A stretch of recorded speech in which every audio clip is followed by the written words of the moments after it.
E agora vamos fazer um balanço das principais commodities brasileiras.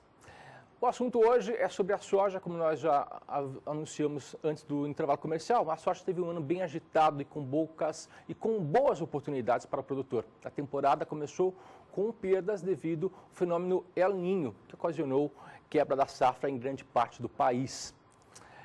E vamos fazer agora um balanço para você sobre a soja em 2016.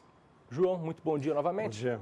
Algumas regiões sofreram com estiagem. Foi o caso que aconteceu na região norte, nordeste, Mato Piba e também na região centro-oeste.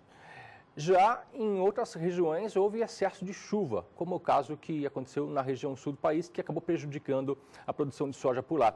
O volume produzido no Brasil só não foi menor porque houve registro de recorde de produtividade no Rio Grande do Sul e também em Minas Gerais. A pergunta: o fenômeno El Niño foi o grande fator complicador para a produção de soja em 2016? Desse ano foi. Foi porque você teve excesso de chuva no sul e faltou chuva em regiões, principalmente em regiões de expansão agrícola, de área de fronteira agrícola recente. Então são solos que não estão bem corrigidos, matéria orgânica baixa, etc. Então sente mais o impacto da falta de chuva e do calor excessivo. A soja é uma planta guapa, uma planta forte, uma planta que mesmo com todos esses problemas, o Brasil não vai colher 96 milhões de toneladas de soja. Era para colher 101, 102 milhões, caiu 5, 6% em função desse contexto. Alguns casos com falta de chuva, outros casos com excesso de chuva. Perdeu soja no campo, apodreceu, etc. Agora, a soja é extremamente importante para o Brasil. Primeiro, pelo número de pessoas que estão envolvidas nela. Nós temos hoje no Brasil 226 mil produtoras e produtoras de soja no Brasil. Se planta soja do Rio Grande do Sul ao Amapá. Ela começou lá no Rio Grande do Sul, em Santa Rosa, o plantio de soja há uns 60 anos atrás. Hoje ela esparramou pelo Brasil inteiro. A soja não tem produto similar, não tem produto concorrente para ela. Ela produz um óleo de grande consumo humano e também usado para a produção de biodiesel, especialmente no Brasil e na Argentina. E ela produz um farelo proteico que chega a 44%, 46% de proteína, que atende à demanda das carnes brancas. Todas as carnes brancas, a fonte proteica está amarrada na soja. Então, o mundo inteiro tem 3 países que respondem pela produção de soja. O americano, os Estados Unidos, que produz no hemisfério norte, que ele planta em março, abril, colhe em setembro, outubro. O Brasil e a Argentina, que plantam em setembro e colhem a partir de janeiro. Então, esse mercado é um mercado que flutua muito, ele oscila muito. Quando há qualquer problema climático ou o estoque cai, há uma reação de preço. E o inverso é verdadeiro, aumentou o estoque e cai também o preço. Então, o produtor rural tem que estar atento, ele tem que aproveitar janelas que o preço remunera. E houve uma quebra de safra na Argentina em 2016, devido ao excesso de chuvas por lá também. Essa quebra de safra sul-americana contribuiu para que o grão ganhasse mais força na Bolsa de Chicago no segundo semestre desse ano? Olha, o grão, a quebra, no segundo semestre, a soja ela caiu de preço em geral, né? O ano passado você tinha uma soja acima de $11 o bushel, 11 a 12 dólares. Esse ano ela chegou a vir abaixo de $10 o bushel.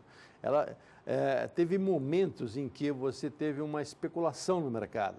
Você falou em julho, o julho bateu o recorde de preço no Brasil. Por quê? Por soma de 2 fatores.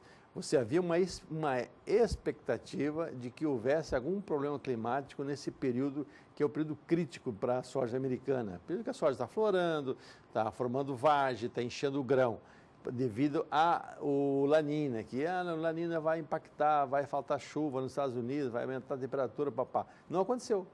Só que nesse momento, antes, um pouquinho, em junho, julho, o mercado especulou em cima disso, porque os estoques, o comprometimento da safra da América do Sul já estava comprometida, já. O que tinham colhido já estavam praticamente já amarrado em negócio.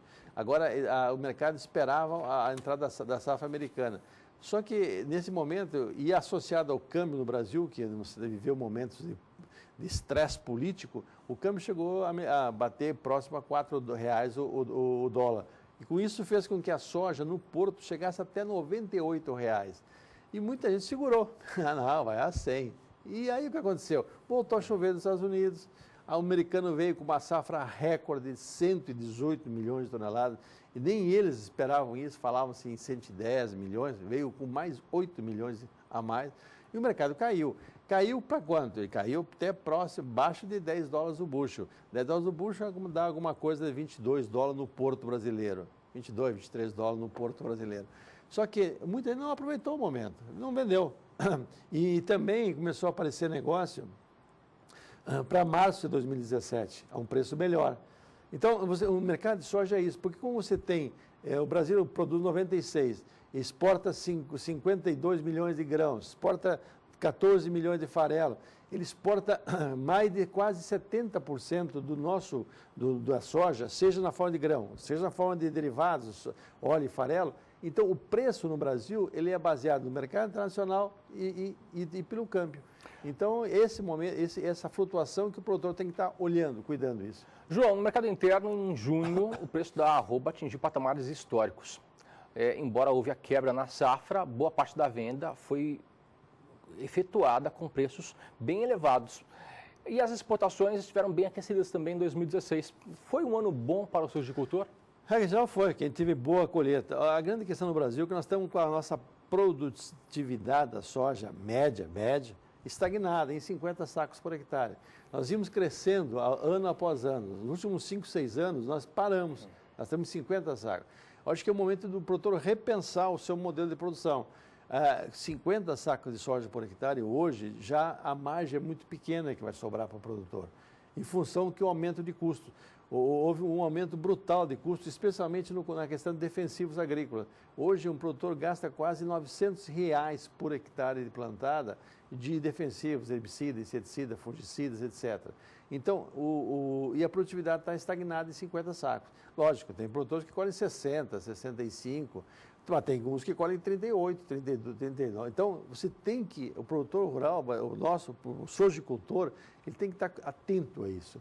Nesse Mato Grosso, por exemplo, que é o maior produtor de soja, vai colher, a previsão desse ano é 30 milhões de toneladas, muitas áreas de baixa produtividade, o pessoal está fazendo rodízio com pastagem. Ou seja, são solos fracos, são solos arenosos, não estão bem corrigidos. Ele está entrando na integração agricultura-pecuária, usando essas áreas e plantando pastagem. Para quê? Quando ele voltar a plantar soja, ele dá um pulo na produtividade, porque o solo fica com menos invasoras, fica com menos problema de nematóides, uma série de outras pragas que tem, e ele consegue melhorar a produtividade. Ou seja, porque às vezes o centro-oeste é muito comum, é um couro de onça, você tem solos muito bons, solos médios, solos arenosos, etc. Então, nesse momento em que o preço a perspectiva de preço para 2017 estava baixa, ontem, não sei, por uma razão estranha até, o mercado deu uma alta significativa no preço da soja. Mas mesmo assim, ele passa pouco dos $10 por bushel. Você não tem uma expectativa de um grande preço e, em compensação, você tem um custo elevado. E a produção para 2017? O Brasil, o americano vem com uma safra, colheu já uma safra 118, o Brasil vem com uma expectativa de 102 a 104, a Argentina está sofrendo em algumas regiões secas, outras até excesso de inundação, mas deve colher uns 54, 55, Paraguai 9, ou seja, a América do Sul vai ficar próximo do valor que ela colhe normalmente, um pouquinho mais se o Brasil colher 102, 104. E o mercado mundial, a demanda mundial continua aquecida. Esse é o grande sustentáculo de preço. Mesmo com o aumento de estoque, mesmo com o aumento de produção, a demanda continua forte. Especialmente a China. A China cresce 6% o consumo de soja. Ou seja, ela vai passar dos 100 milhões de toneladas de soja consumida na China. Ou seja, uma safra brasileira inteira é o que a China consome. Então, a China a soja é um grão que é o grão que mais cresce o consumo no mundo proporcionalmente. João, obrigado. Bom trabalho. Amanhã falaríamos? Vamos ver o tema de amanhã. É nessa área retrospectiva, né, Antônio? Retrospectiva. Vamos procurar trazer informações, fazer uma análise do que aconteceu, porque isso é importante, os senhores e a senhora que estão nos assistindo, acompanharem isso, verem, porque vocês podem colocar no seu negócio, na sua programação de comercialização dos seus grãos, na sua programação de investimentos. Perfeito. Até amanhã. Até amanhã.